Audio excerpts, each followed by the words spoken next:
Hello, everybody. Here we are, Trumpet Q and A number 248, I believe. And we got a question straight from the beginning. Sean, hello, Sean. Sean says, so I've been having. Hello, Larry. Larry says, Happy Trumpet Friday. Happy Trumpet Friday. Sean says, so I've been having difficulties with lip buzz. I've lost quite a bit of weight and wondered if that could be the problem. With your routines, should I just keep trying or skip them? Mouthpiece buzz is still okay. So I'm going to. So it's hard to say what causes what, right? I'm gonna say that probably just looking at it logically, probably the weight is not the problem. Probably. Now that said, it could be. It could be the problem, maybe not. So let me tell you what my thought process is here. Usually, when we have weight loss, the biggest difference is on the mouthpiece. But if you're not having trouble with the mouthpiece, then that's what makes me think maybe it's not the weight loss. Hello, Karen. All right, that's what makes me think. Now, to answer your question, should you keep trying them? Yes, you should keep trying them. Just keep in mind that to let me take that down from there. Just keep in mind that to do the same thing over and over again isn't the answer. We want to, every morning that we have difficulty with the buzz, we want to try something different. Try a different posture, try a different lip position, try more air, less air, open jaw, closed jaw, try all of that. Don't just keep trying the same thing over and over again. You know what happens when we do the lip buzz? A lot of times we try to do the lip buzz the way we play the horn, and that's backwards. That's the cart before the horse. Oh, let me move this. That's why. Okay, that's better. I forgot I had moved it. Okay. So, yeah, we don't want that cart before the horse kind of stuff. So don't try to play the lip buzz the way you play the trumpet. The lip buzz is primary. Remember, what we're shooting for here is we want to discover our most natural embouchure. Now, let me tell you about my fat story because um right now I gained 20 pounds since I got out of the hospital. Most of that is muscle. Not because I'm all beefed up now, but um because I was the when I was sick, I could not move the way I was used to moving, and I lost a lot of muscle.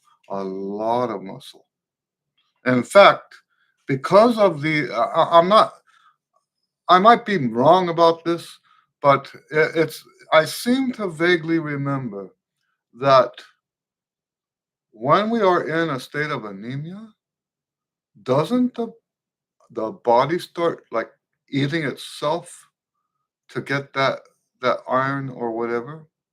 Um, I Anyway, regardless of what the explanation is, I lost a whole bunch of muscle, and as soon as I got out of the hospital and they got me on the dialysis and all that stuff, I started moving again, and yeah, so I gained about 20 pounds back, so I'm around 180 now. Um, I used to be almost double that. In the 90s, I was real close, maybe over it because I didn't really measure my weight all that often when I was younger. Um, I didn't have a scale in the house. And I actually do believe that part of the reason for that was because um, I knew I was fat and I didn't want to confront that. Anyway, so my weight I lost when I first started losing weight. Um, I got myself down to just under 200. And yes, there was an effect on my playing. It wasn't huge. It didn't stop me from playing, but if you watch like some of the videos on YouTube from me from that time, I think the best one is with that big band I did. Let me see here. Um, George Hunter big band.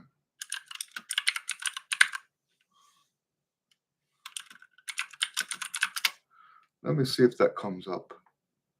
Yes. Let me see if I have the right one. There's a solo I take on this.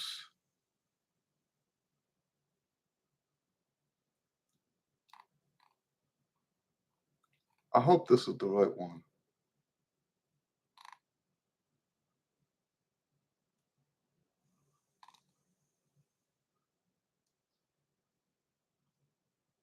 Let me get a link. And I take a solo on this that is just so amazingly aggressive. And I don't even think I could play like that anymore. I hope this is the right one. So, oh, what is that? Let me delete that and try again. I don't know where that came from. Um, Let me try that again.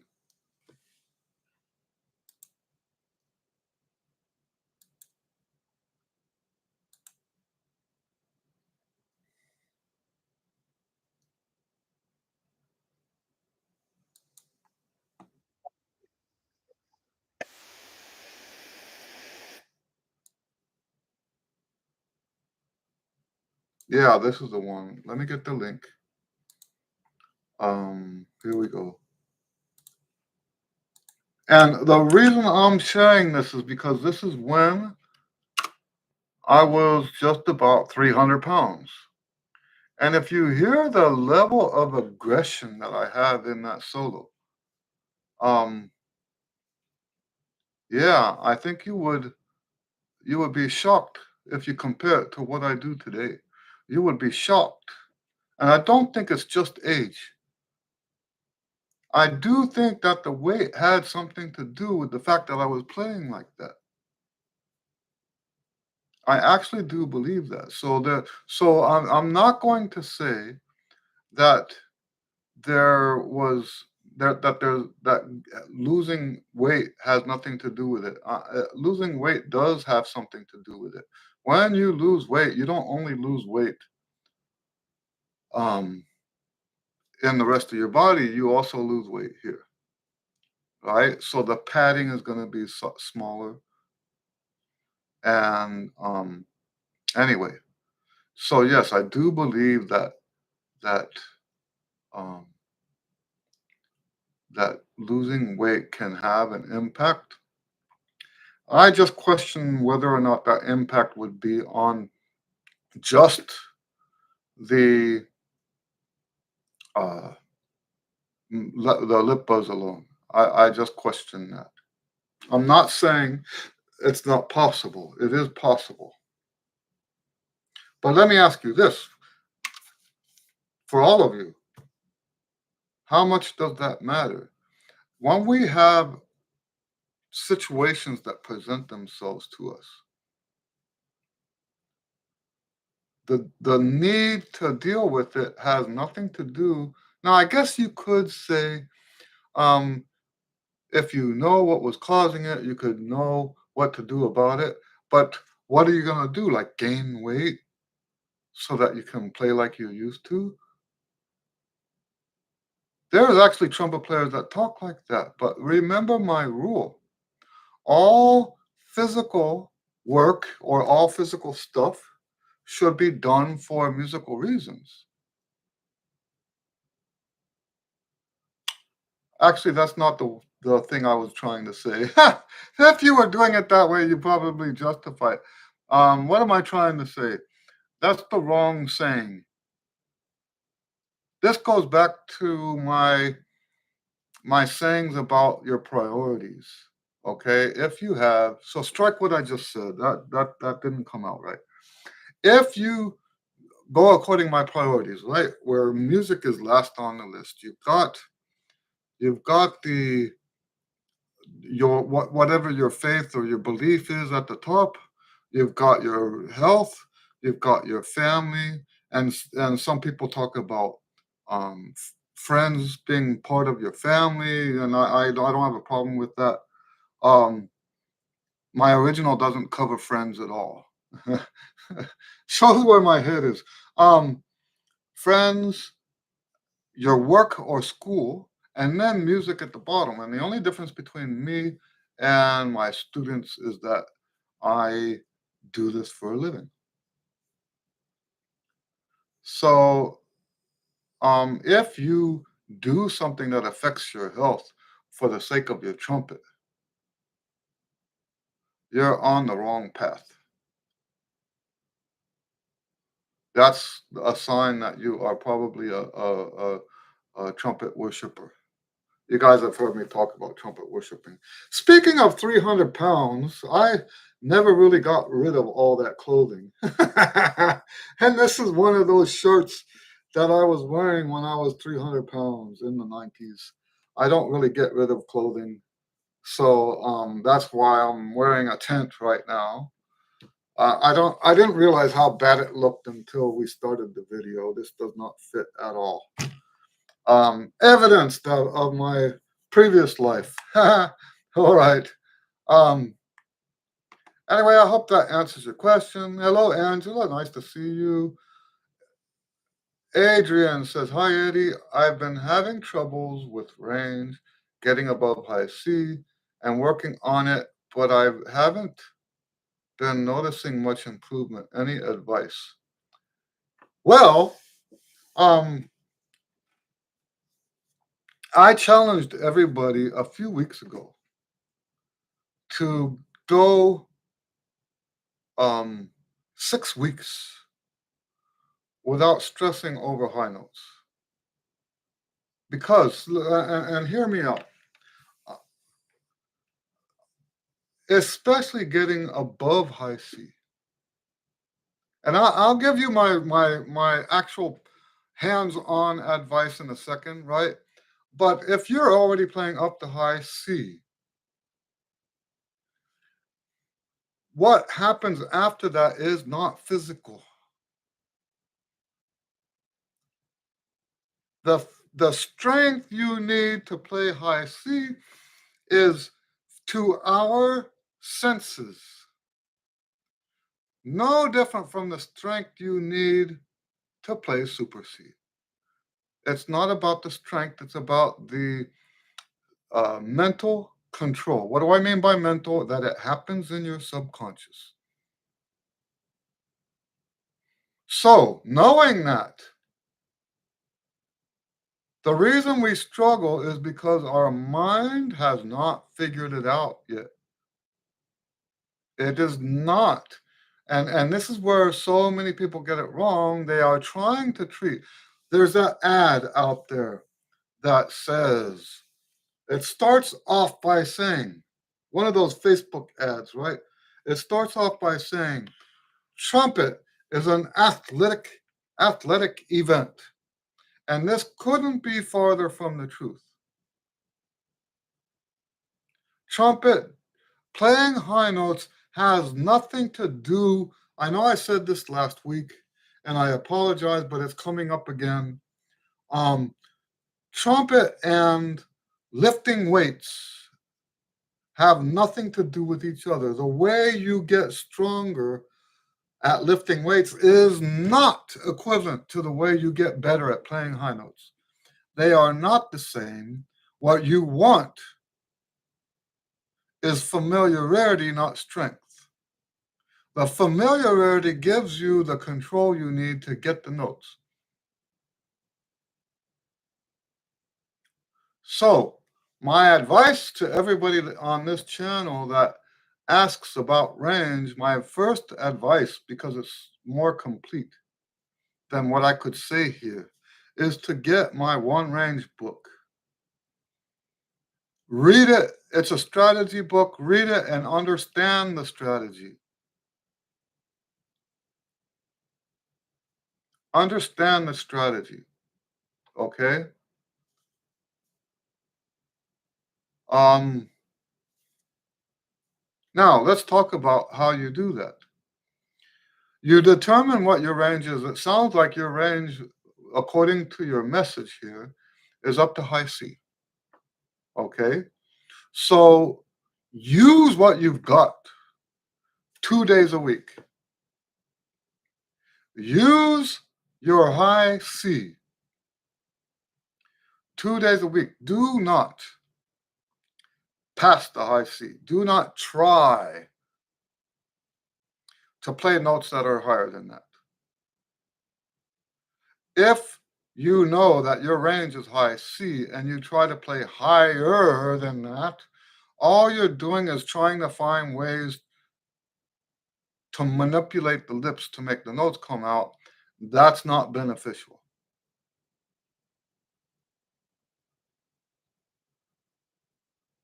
What we want is familiarity. Take all your scales up to high C. Take all your long tones up to high C. Take all of your uh, articulation studies up to high C. Take all your, what else? Mouthpiece buzz, double tongue, all of that stuff. Take it all. I even take my pedal tones up to my highest range, right? If you look at my pedal tone studies, yes, they go all the way down, but when you play the last one, you're playing your lowest pedal tone note and the highest note in your range for that day. That's how we get that familiarity. And the more familiar you become with that range, the more ready you are. I have two students, they're brothers. They take lessons together. Well, one after another, right? And they're twins, by the way. Um, and I teach them, and they just had a breakthrough with the range using what I'm telling you here. They only practiced up to the range that we determined was their range, and without trying to push the range. Hello, Seppo, without trying to push the range, they found themselves playing higher. Now, it took a while. And I think sometimes the reason it takes so long is because we're still stuck on the idea that playing higher is physical. It's only physical. Now, don't get me wrong, because the One Range book does talk about that. The One Range book does talk about that. And when I read the book later, like a couple of years after I wrote it, I realized I did not make enough. I did not put enough emphasis on the familiarity thing, which makes my book sound almost like the other people's range books, except that the familiarity was built into what I said. Well, the reason why we don't go past our current range is because of the familiarity. You cannot get familiarity on notes over super C, on over high C. You don't get familiarity with that. The kind of familiarity from the kind of familiarity that you need, you can't get that. If you're doing something weird to manipulate the flesh to get those notes.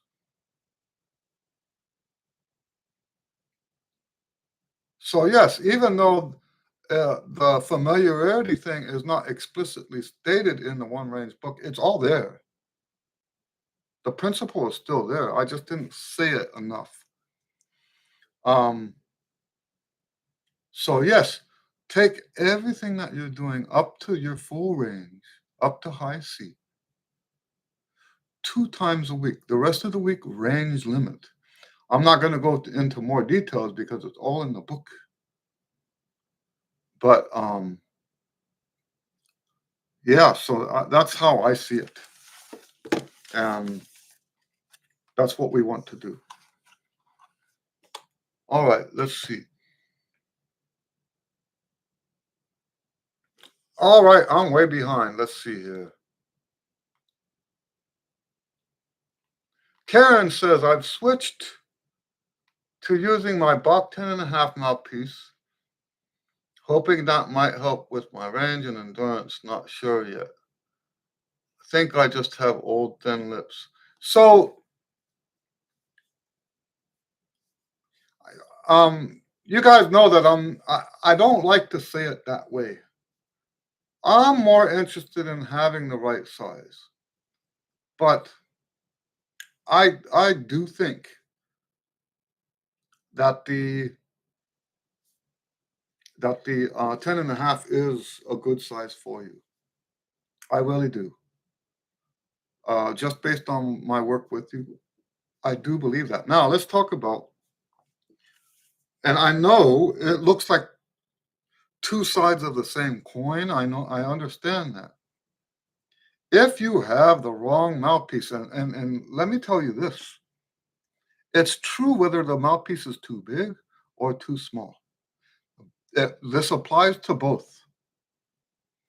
If your mouthpiece is the wrong size, it will dampen your range.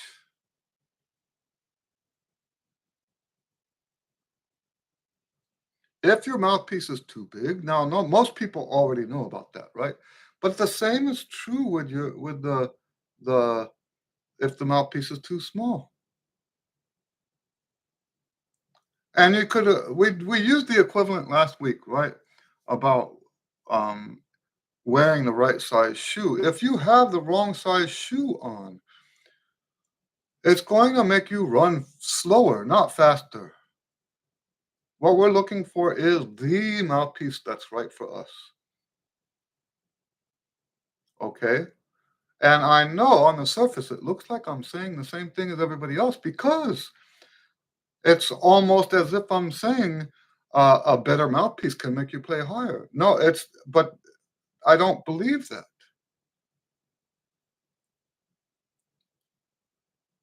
What I'm saying is the converse of that. The wrong mouthpiece will prevent you from playing high.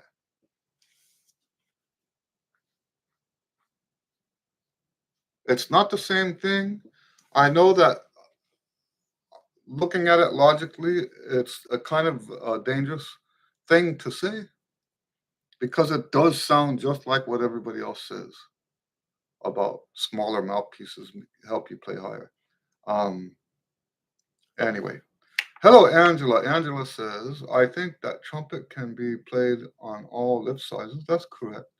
You just have to adjust your embouchure. Well, not if you have the right mouthpiece. So I kind of disagree with that. Sean says, thank you. You're welcome. Gary says, hello, Gary. Nice to see you. I get a lip quiver when doing long tones. I want a clear, consistent tone. Any advice with long tones, especially working on Walt White? Walt White. Let me look that up.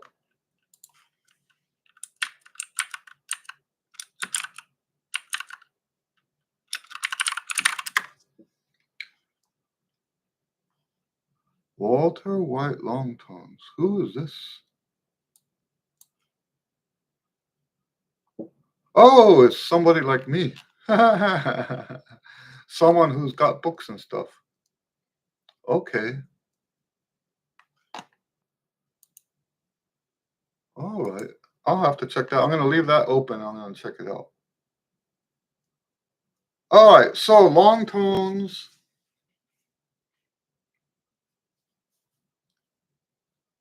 So the first priority when you're having trouble with the what you called um,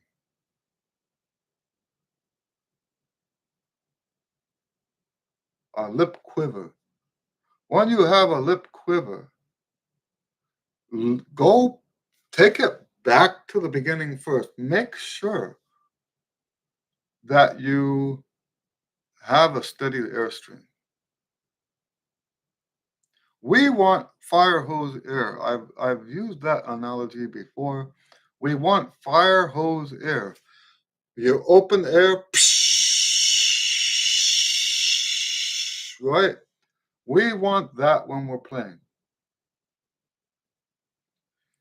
And there are ways that if the air is not steady, it would cause the lip to seem as if it's steady. Now, am I saying that's what the problem? This is the problem with a lot of people who teach. They say, "Oh, I know the answer to that one." And the truth is, I can't know what your specific problem is. I can't know that. But if we were in a lesson trying to fix that, that's the first thing we would do is make sure that your exhale is correct because everything else can fall apart without that. We want fire hose air. The hard, nice, firm pressure behind the lips. Now, then we go into the diagnostics. Do you get a quiver when it's on the mouthpiece? Do you get a quiver when it's on just lip buzz? Or because some people, they pick up the horn, they have a nice lip buzz, they have a nice mouthpiece buzz, they pick up the horn and everything. That's how you know it's mental, right? They pick up the horn and all that stuff comes back and they start quivering or whatever it is that their problem is. So we want to do as a diagnostic tool, do some lip buzz. Is it quivering during the lip buzz? Do some mouthpiece. Is it quivering during the mouthpiece? So if it's not, then you're doing something mentally wrong with the instrument. All right. Now, if it is happening on the mouthpiece and the lip buzz, then that's where you start. Don't try to fix it on the horn. Something else has gone astray, right? So start with trying to get a steady buzz. If you can, uh, let's put it this way: by doing a lip buzz under those circumstances, you force your body to reveal what's wrong. Also, take video of yourself playing. Don't try to do this. Don't try to do what I'm about to say um, while you're playing. Take video and then look afterwards. Does your jaw shake? Is it a lip quiver or is it a jaw quiver?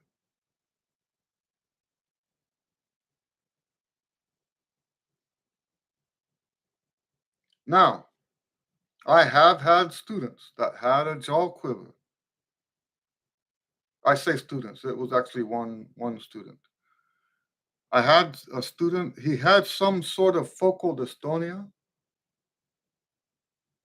And if you were to put your finger on his jaw, the jaw would shake. So it's not just the mouthpiece.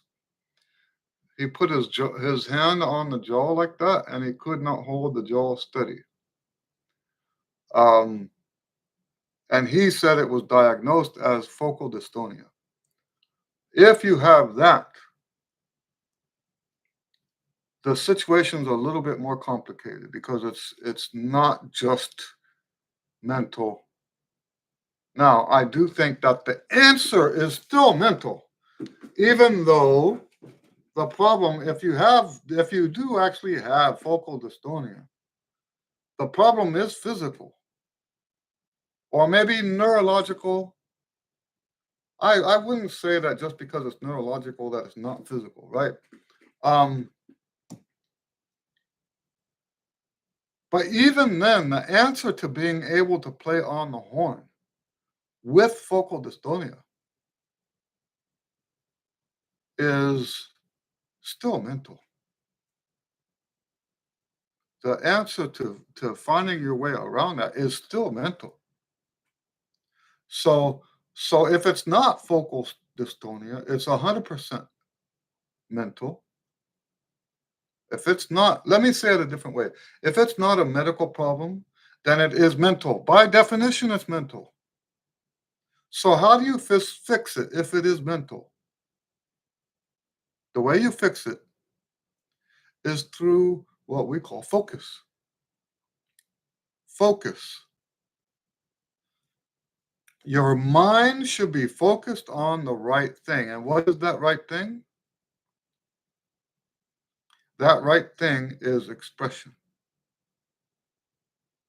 Everything else that falls outside of that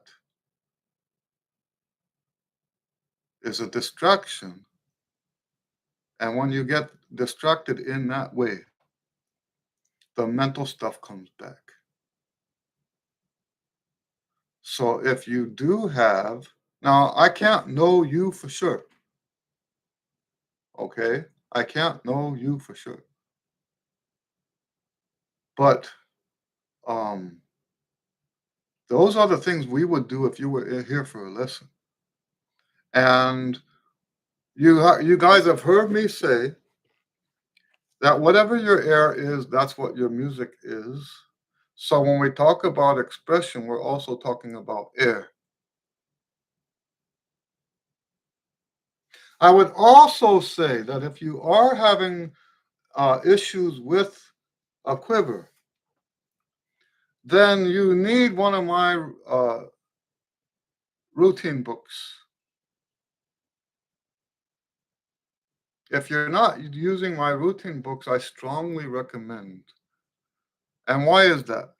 Because let's say you don't do my routine, and which means you don't do the exercises in a certain order, because that's really what my routine is. It's not that you're doing my lip slurs. It's not that you're doing my long tones. It's not that you're doing my um, articulation. None of that. My scales.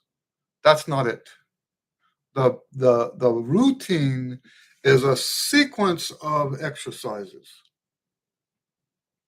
And if you don't want to buy my book, get onto my video about the physical trumpet pyramid and organize the materials you're already playing according to that sequence. I'm not suggesting that that's going to automatically fix what you are having trouble with, but what I will say is it will rule out a bunch of problems. My dad always used to tell me, when I work on a major problem on the car, tune it up first. If I'm working on a major problem on the car, I'm going to make sure the spark plugs have been changed, the timing is correct. Of course, we don't do timing anymore.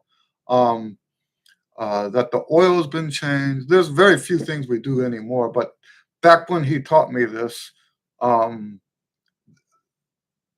you know, changing the filters and stuff like that, it was all on the list. And he taught me to fix all that stuff first before you try to diagnose the car. And you can sort of look at my routines um, in that way, right? The routines will stabilize whatever it is that you're doing so that you can make informed decisions about what needs to be done next. All right, so I hope that helps. Hello, Kevin. Kevin says, when I was driving over Memorial Day, I decided to lip buzz for a while. Then I remembered what you said about too much pedal tones being a very bad thing. Is too much lip buzz an issue? Yes, sir. Yes, too much lip buzz is a problem.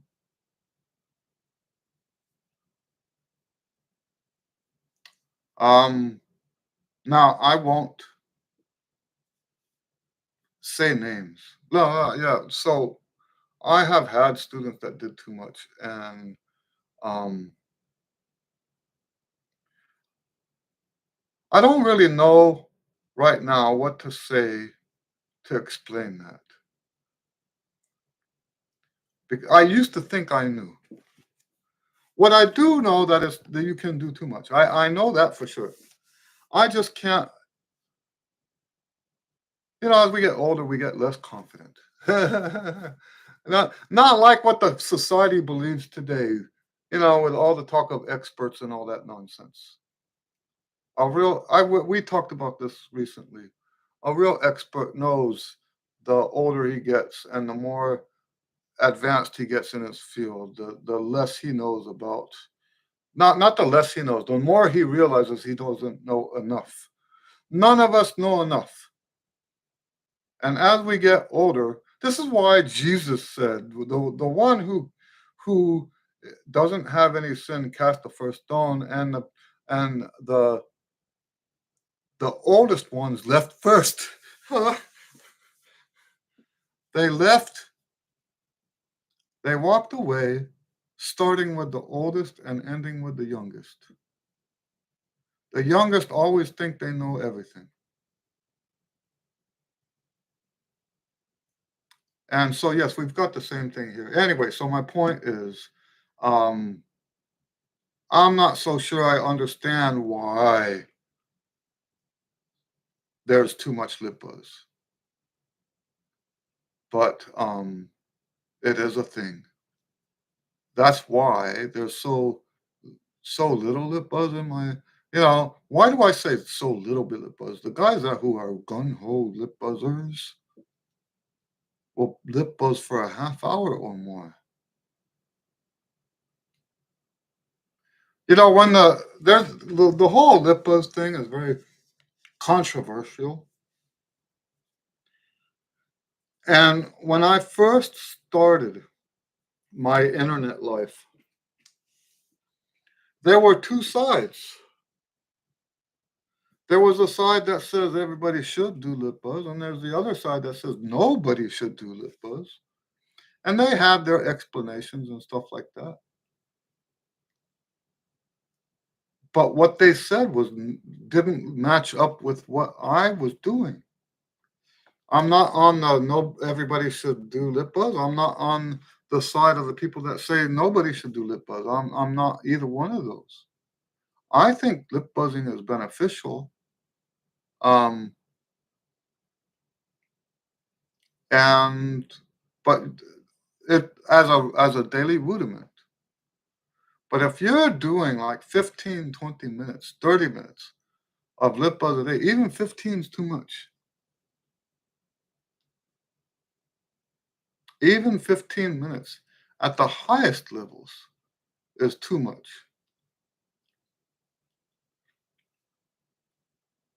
Anyway, Angela says, I keep pushing myself too hard and found it to be counterproductive. That's right. I just keep practicing my articulation, lip slurs, etc., and the higher notes are coming naturally. That's what we want. I stopped pushing hard because my mouthpiece was getting stuck in the horn and my eyes felt like they were going to pop out of their sockets. Well, that's definitely a problem. Angela says, I agree with Eddie. Yay! All right. Angela says, that's exactly right, Eddie. I stopped pushing the range and it came naturally. Angela says, how do you know if the mouthpiece is not the right size? Um, that's a good question. Here, well, let's start with this first thing. If the mouthpiece is too small, you'll get a lot of misspeaks. What is a misspeak? You went for the note, it didn't come out, and it just didn't come out. Da da da, right? And the horn just stops. That's one of the signs that I look for. Another sign is if the mouthpiece is too small, the student will struggle with low notes. Neither one of those is definitive. We want to take everything into account. So I'm not saying if you struggle with low notes, then you have the wrong mouthpiece. I'm not saying that. There are other reasons why people struggle with low notes. It's just that's one of the signs that we're looking for. Also, the tone. That's probably the biggest thing is the tone. But okay, I say that's the biggest thing because it's the most important. What about comfort? Your mouthpiece should be comfortable on your lips. It should be comfortable. In fact, when I size somebody on the mouthpieces, that's the first thing we're looking for is comfort. How does it feel on the lips? Because I'm going to tell you, if it's not comfortable, remember I say that because great trumpet playing is 99.99% mental, it's also fragile. You guys have heard me say that. Because it's mental, it's also fragile. And fragile to anything that's mental. So I've told you in the context of the stuff that we say out of our mouths, the stuff that we think, but there's also another phenomenon that affects that. What if the mouthpiece is not comfortable on your face? If it's not comfortable, think of what that's doing to your psyche. What is that doing to your ability to play without any mental issues? If the horn doesn't feel right, it's going to cause mental problems. Okay? So, yeah, we want it to be comfortable. That's the first thing I look for. Now, how do you know if it's comfortable? If you only have one mouthpiece, you really have to try other sizes to see what's comfortable. Now, that's not where I stop, right? We're talking in this context. How do you know that the outside diameter is the wrong size? That's what we're talking about now, just to be clear. How do you know? And those are the kinds of things I'm looking for. I think it would be very difficult to come with a complete list of those things, but definitely sound is one of the things I'm looking for. Um, and your self-reporting of how comfortable the mouthpiece is. We want the mouthpiece to be comfortable.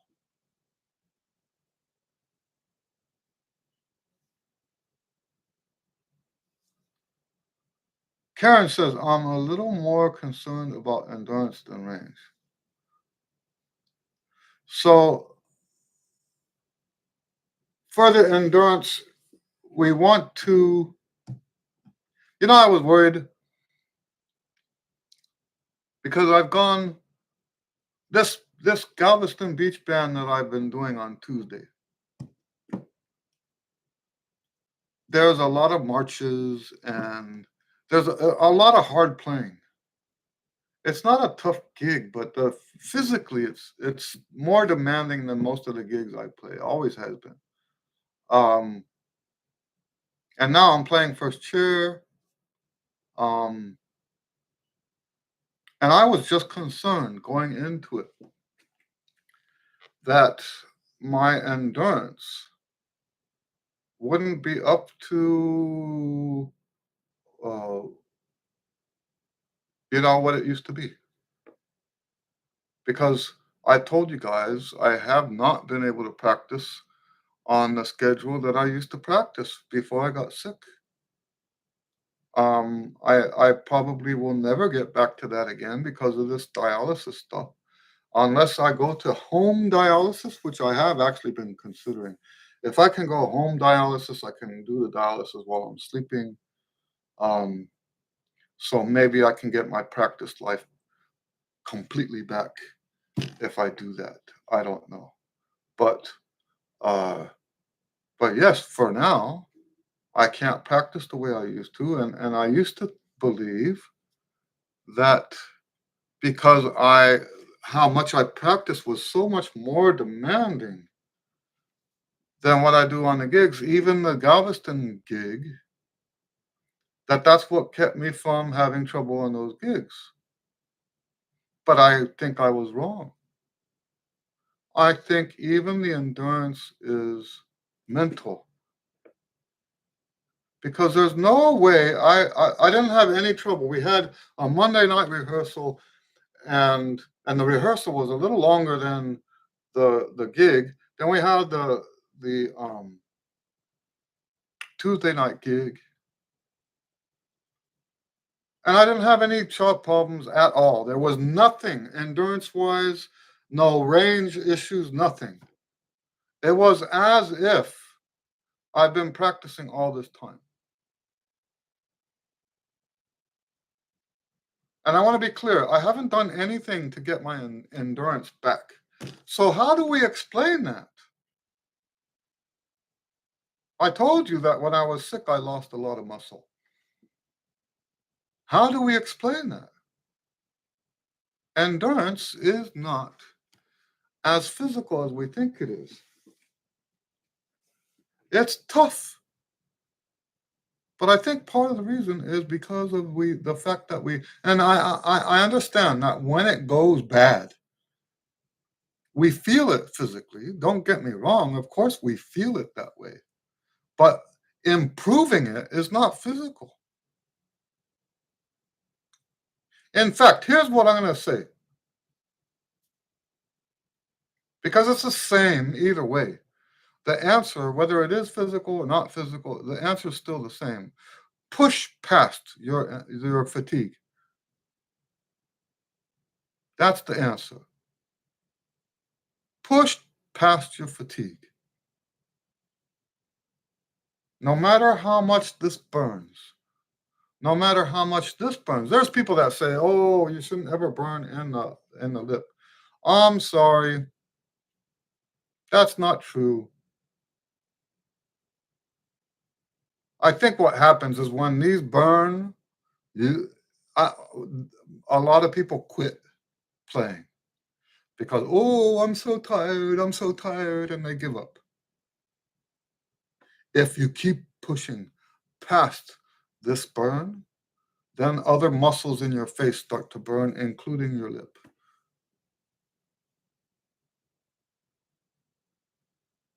And we want to push ourselves like that. Not so that we build strength, but so that our mind, our subconscious mind, works its way through that problem. So the more you push through the fatigue,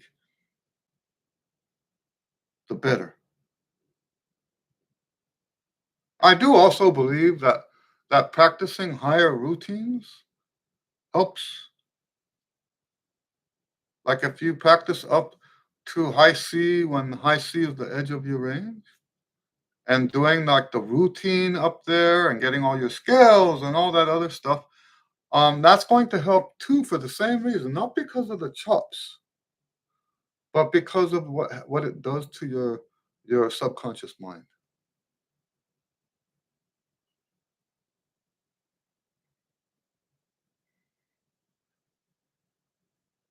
Angela says, "Does anyone here take their trumpet on vacation?"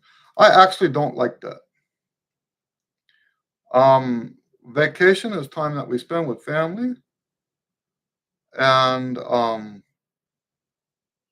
And I understand, when I was younger, I would take it.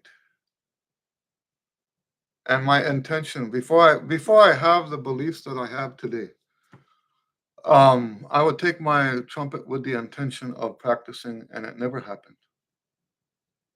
And I'm glad that it never happened. Really, I'm glad that it never happened. Today, I don't even try. I do take my, don't get me wrong, I take my trumpet. Why do I take my trumpet? Because I like interacting with musicians when I travel. I don't take my trumpet to practice. I take my trumpet to go to jam sessions.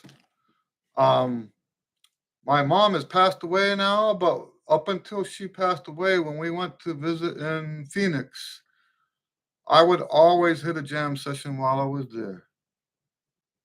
Always. And I would also give lessons while I was there. Now, when we started teaching online, I would just keep my regular schedule. But even before that, I would let people know, hey, I'm going to be in Phoenix. And people would come meet me at my mom's house and take a lesson.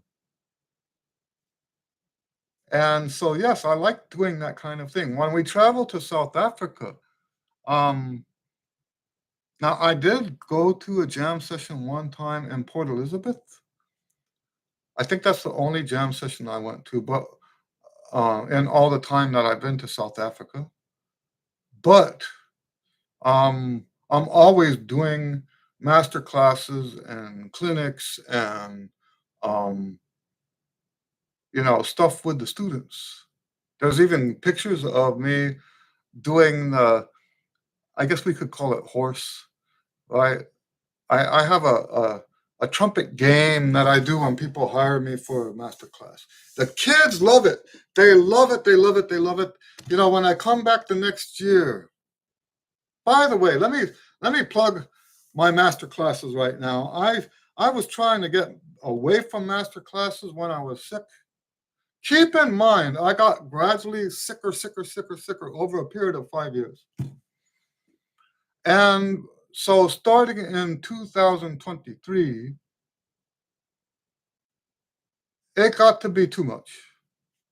And I stopped doing as much of that stuff as I used to. Now I'm back ready to do all that stuff. The problem now is it has to be Tuesday, Thursday. So I can't do like I used to do 2 weeks, 2 weeks in the morning at whatever school, right? I can't do that anymore. But yes, I am open to doing master classes on the all state music or whatever. Um, but yes, I have a game that we do when we do the master classes, and the kids look so much forward to it.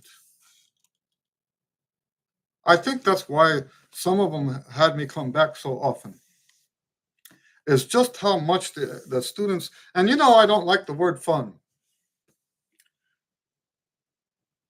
Um, I don't want to say that they had fun. They would say that. Oh, it's so much fun. I like words like rewarding, satisfying, stuff like that. I don't like fun. Fun is very shallow. And I wouldn't call this game that I do with the kids, I wouldn't call it fun. I would call it extremely musically satisfying. Okay. All right. Why am I talking about this? Talking about the vacation. I take my horn on vacation, but it's not to practice. I do not practice while I'm out. I do not practice. I only practice here at home. And it doesn't matter if it's 2 weeks, 1 week, 3 days, a whole month.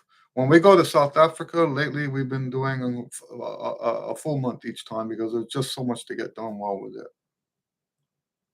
And so, yes, I'll take my horn, but I won't practice while I'm out there. Uh, Kevin says, I take my trumpet with me depending on where I'm going and what I will be doing. I actually bought what I thought would be a beater horn for trips, but found I like it better on my Bach. Oh, damn. Oh, fine. You like the beater horn better than your Bach. That's interesting. All right. Any other questions? Thanks for these great questions. Yeah, I know it's controversial when I say um, that people who have to, and it's not the same thing as people who want to. Angela, I wouldn't put you in this category, right? Because I know you love the trumpet and you're doing this um, recreationally. So when I'm on vacation, I'm not going to play my trumpet just for fun, right? Because I do this to, yeah, you have said that before. She says, I do love the trumpet. Um, and I don't have a problem with someone playing on their vacation for that reason. One of the ways I say that, one of the things I look for to say that people are trumpet worshipers is when they have to practice on their honeymoon or they have to practice on the day that their child was born. They have to practice on the day that their parents died. That's, to me, that's sick. I'm sorry, that's sick. But one time I was saying this online, and someone got back to me and said, well, me and my wife both play trumpet, so we both took our trumpets on our honeymoon and we played duets. Hallelujah. That's the exception. All of these things I teach can have exceptions. You know, it wasn't that the attitude was I can't miss a day of practice. Over and above all these other very important things in my life. That's not the attitude. Their attitude was, hey, we're both trumpet players. We both like to play trumpet.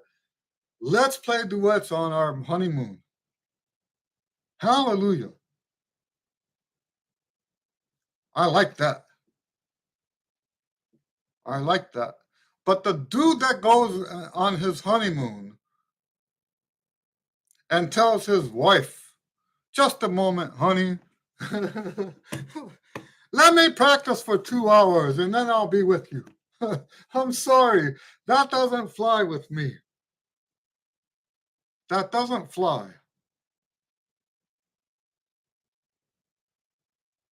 I told you I used to take, when I was a kid, I used to take my trumpet on family trips.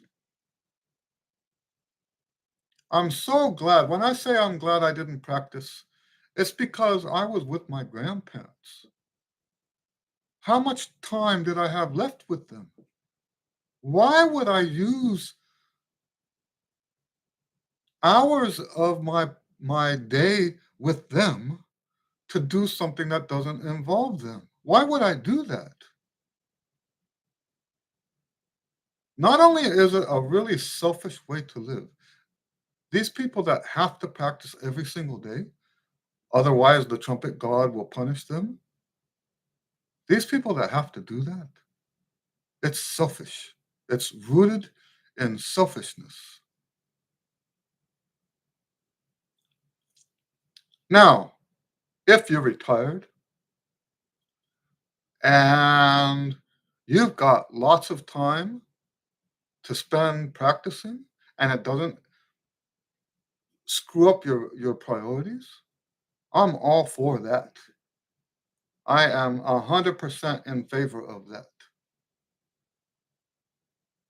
But even as a retired person, stuff comes up, right? Even as a retired person, stuff comes up, stuff that's more important than you playing your instrument. Anyway, sorry I got off on all that. I am very emotional about it. Partly because it matters to me so much, but also partly because there are so many people that oppose me on this. I got kicked off of a forum on Facebook. I got kicked off of a forum because I said this, that people. Now I know it's kind of trolly. I said that people who have to practice every day, no matter what, no matter whether their child is being born, no matter if their child is dying, no matter any of that stuff, right? They have to practice every single day. Um, and I say that people like that are worshiping the trumpet. And it's not far fetched to say something like that. Not when you take a step back and look at the big picture. Take a step back, look at the big picture, and see what you're missing in your life. That's why I get emotional. They get emotional because I'm a heretic.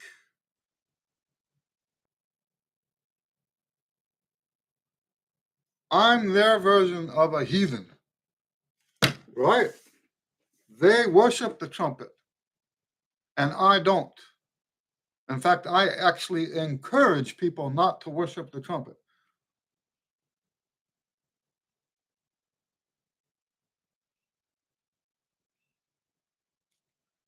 Let me settle down for a second. All right. Um, Karen says, I got a bit, oh, thanks, Eddie. I got a bit distracted when my son came over. So we'll listen again because I missed a few words. Well, that's what we're talking about, isn't it? That's what we're talking about. You know, as the children get older, we see them less. They, our time with our children is more important than our time on the horn or doing trumpet related stuff. This is exactly what we're talking about. This is exactly what we're talking about. So I'm going to say congratulations. It was the right thing to spend time talking to your son. We have less of that as we get older. Angela says, I agree that that's a bit over the top. If you like to play, then play. But if you're making it an obsession, practice is a bit much. Yeah. Karen says, I find that my energy level has a lot to do with my endurance when I'm practicing. Um, absolutely. But I'm gonna take it the next step. Your energy level affects your mental state. How do I know that? Because those years that I was anemic, it wasn't that I didn't have the strength to get out of my chair.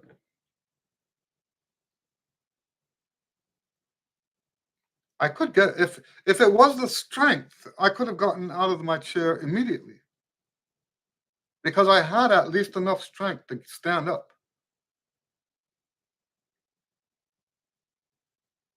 But what the anemia did to my mind, I became increasingly more apathetic. And yes, it affected my endurance. And yes, it affected my um, phrase lengths. You remember I only did it on one video. You guys know that I put um, him videos out, right? I had to when I was deep into about a year ago, when I was deep into my sickness, I had to splice two choruses, two verses of the hymn. I I recorded the first verse and then and then I recorded the second verse. And then in the video, I had to splice the two together because I could not play that long. And to make it worse, walking 6 feet from where I was standing back here to the computer to reset. When I got back to stand and record, I had to rest before I recorded again.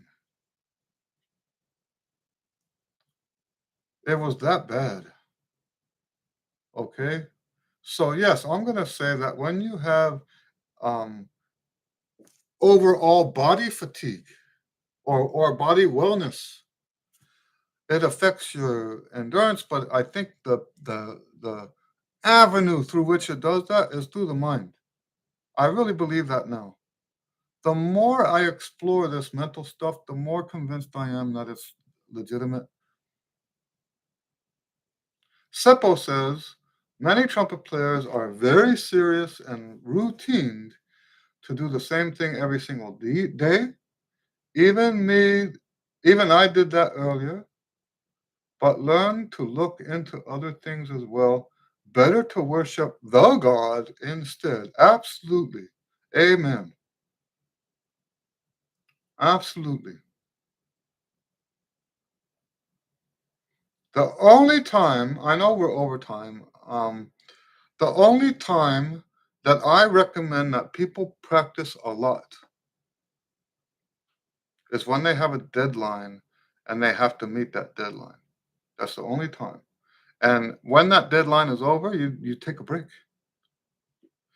You know who the first one to teach me about taking breaks was? At the time, he was second trumpet in the Houston Symphony. And that's not, he was no slouch.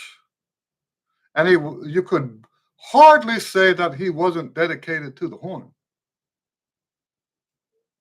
That would be absolutely wrong to say such a thing. But I was taking lessons with him. It was the first or second week of the opening of the symphony for that season. And in the space of 2 weeks, this is back when the Houston Symphony had to do opera too. And in that first week, they did Mahler, a whole week of Mahler. They did a week or two of opera. They did a Thursday night outdoor Copeland concert. And I forgot what the second week of the season was. I don't remember what he said, but it was something major, like maybe Shostakovich or something like that. It was a tough week. And he told me, because up to that point, I had never heard anybody say take time off. Never. In all those years that I was learning to play the trumpet, everybody told me you have to practice every single day. That was my background up until I moved here. And I believed it because I believed what my teachers taught me. You have to practice every day. And I did it. But he mentioned to me what a rough week he had. And he said, I'm going to take 3 days off or something like that. And my jaw dropped. 3 days off. Not even more than one day. More than 2 days, 3 days. And I told him how shocked I was. And he says, oh, well, I try to take in the summer a full 2 days off. I mean, a full 2 weeks off every year. Every summer, he took a full 2 weeks off if he could. You know, if they were touring Europe or something like that, I don't think he could do that. But he would try to get as much time off of the horn in the summer as he could. That was mind blowing. It was what introduced me to this idea that we're not supposed to practice every day. It was that lesson that made me realize I need to be taking at least one day. Oh, and he did that too. He took one day a week off. And I started doing one day a week off because that's what he was doing. So here's a guy at the top of his game, second trumpet in the Houston Symphony for something like 30 years. And I took lessons with him at the end of that 30 years. And he was previously in one of the military bands, stuff like that. So we're talking about a great player here and a great teacher, by the way. And here he is telling me that he's looking for as much time off as he can get. 2 full weeks in the summer, 1 day a week throughout the year. And if he's got a really rough week, a few days to recover. Wow, that's mind blowing. That was mind blowing. Seppo says, if you are 1 day off from the trumpet, you will notice. Yes, do you know what? That's what those people say who are the trumpet worshipers. It's not true. It's absolutely not true. I am evidence of it. My students are evidence of it. Anyway, we're way over time, and I have stuff to get done. I appreciate you guys hanging out with us like this. Great questions. You always have great questions. I apologize if I got too worked up about the trumpet worshiping thing. All right. God bless you guys. Have a great weekend. And we'll see you next time. I did say last week that I don't know which weeks I have, the same gigs. I have a gig a week from Sunday, and yeah, it's just I think the gigs are coming back, so I'm looking forward to the times when I can't be here. Anyway, God bless you again. We'll see you next time.